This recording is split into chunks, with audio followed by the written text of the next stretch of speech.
This is day 17, 30-day yapping challenge.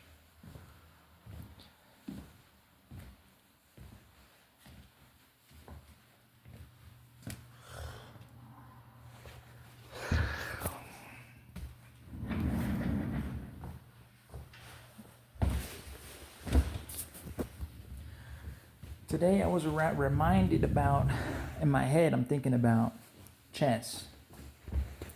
Chess is my favorite game of all time. I'm not really that good at it. I'm above average.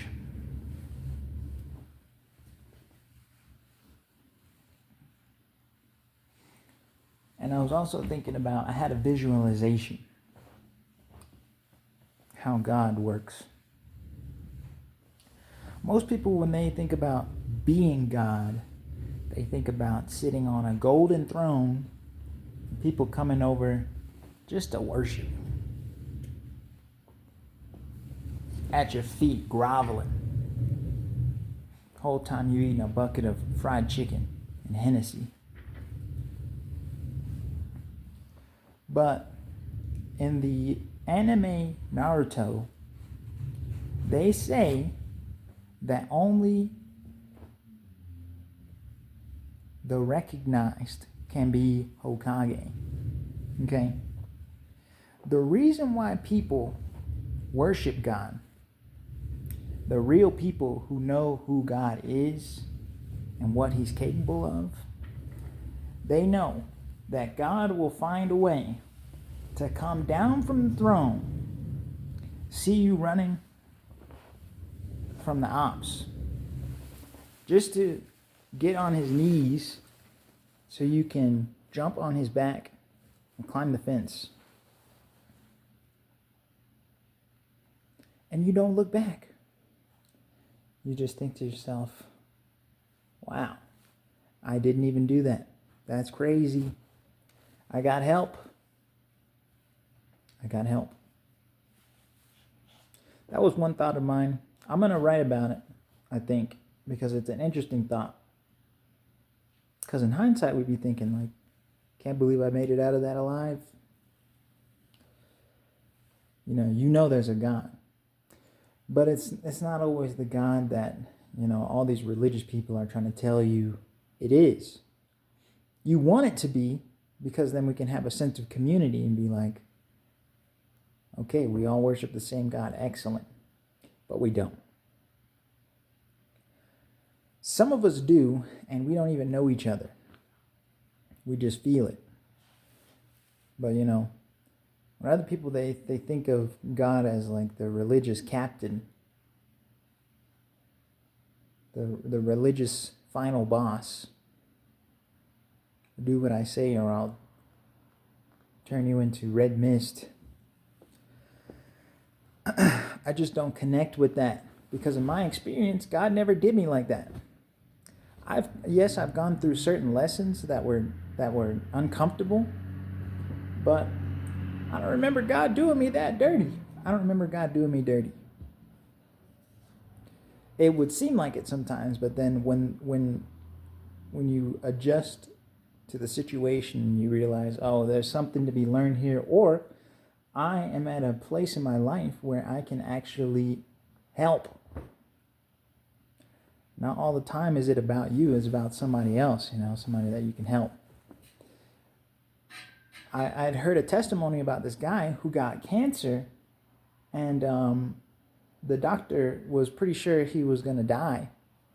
And the guy is just praying, and he beats cancer, and the doctor, he's like, he got converted. It's like, I'd never seen anything. I was pretty sure you were donezo, partner. And the guy, the whole time, he's thinking, like, what am I doing wrong? Why do I keep getting cancer? I don't have cancer. But, it's those stories that, just remind me that it's not always about you. But you do get to be a part of the big story, you know? Without that guy's story, I wouldn't have something, that concept to grasp onto in this moment. Alternatively, I wanted to talk a little bit about relationships, because for the last few years, relationships have been bonkers. They've been pretty bizarre. You know, a lot of people looking for love in all the wrong places, stuck in these relationships and trying to figure, and it's just like frustrating because we're not getting what we want out of these relationships. So a lot of people are just like hanging up the gloves on a relationship and just deciding, you know, I'm just going to go solo, man. I'm just going to do a solo adventure. You know, that's when I started thinking about the game of chess. How in the game of chess, sometimes you have to sacrifice the queen. Okay? Hear me out. Sometimes you got to sacrifice the queen, man. So that way the king can make it. So that we can progress the game. Okay?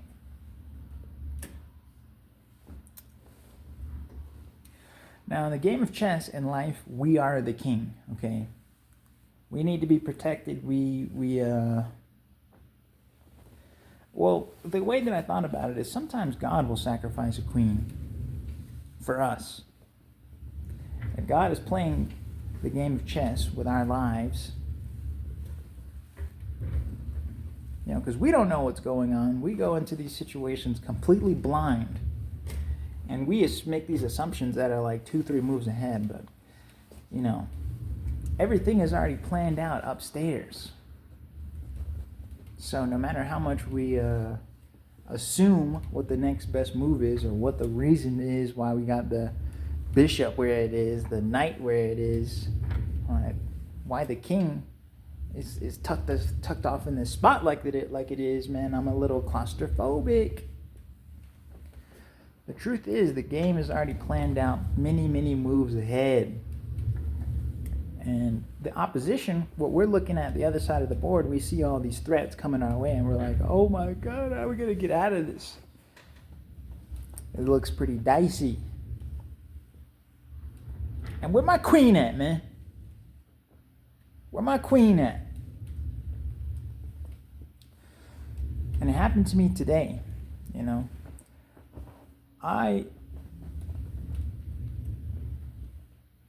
There's this girl at the park when I went to go ground myself, and you know, we just walked to the park at the same time, and in my head I'm thinking, you know, maybe I'll go up and I'll talk to her, but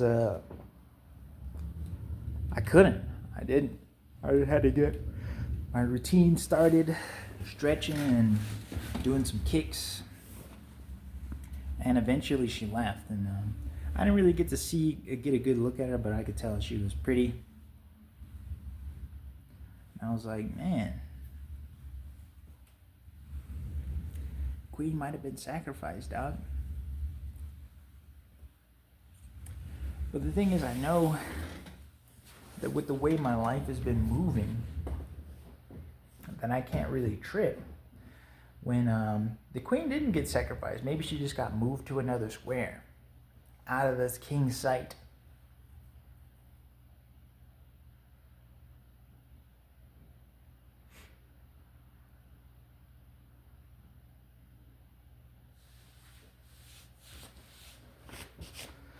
Yeah. Just gotta play it cool, you know? Because I see all these videos of these guys going out and getting girls, and I'm pretty sure, you know, there's a skill that you can develop to make girls do what you want for a certain period of time, but, you know, everybody's on a journey, you know, and to pull somebody out of their journey to be a part of your life, you know, it just seems kind of dubious. So I don't really want that. I don't want to go out and, you know, pull a girl really, you know, because then it seems like, you know, a vending machine. It just seems like, oh, I got it. All right, now I'm going to consume it, and now we're donezo. You know, I like the love stories that I have so far in life where, things just kind of happen. Kind of chaotic, but, there's a whole rhythm to it. And I do miss being in a relationship. I do miss some of the girls that I used to be with. And it's not many. It's not many. But I feel like I took it as far as I could. There's some areas where I could have done better. I could have done things differently. And, I'll take those into the next relationship. If that ever happens, I wouldn't bet on it not happening. Because, God knows what we want. And he said it wasn't good that we should be alone.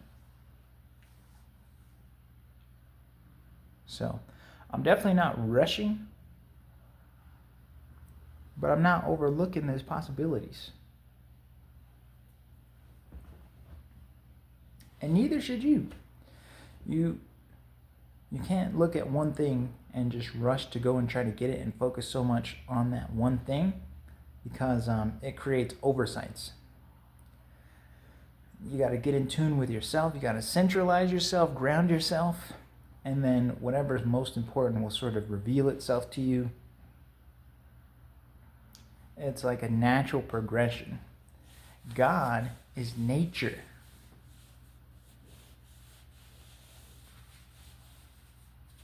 So however things naturally progress, you know what I'm saying?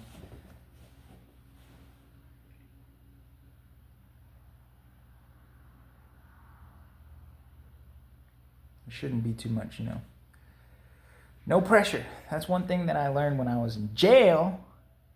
No pressure. I was in a cell my cellie's name was Peabody, and he was a drug dealer, and he had made a bunch of money. He was in jail now. He was doing the time for his federal stuff, But he was smart, He got to keep his money.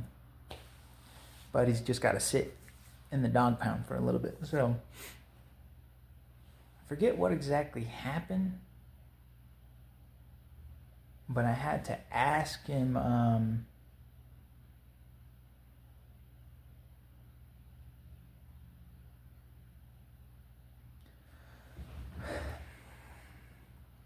don't know. That was his thing. He said no pressure. No pressure, man. And he was bigger than me. He was stronger than me.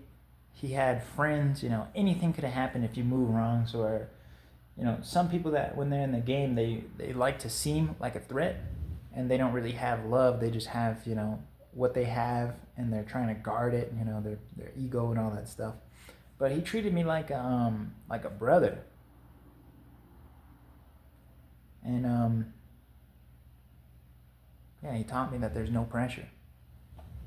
So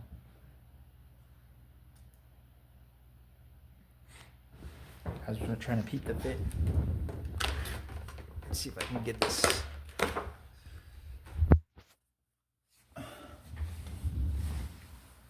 Yeah. I was walking home and a few people looked at me. 2 people. They looked at me. They were like, well, only one person looked at me crazy. The other person just kind of minded his business, but.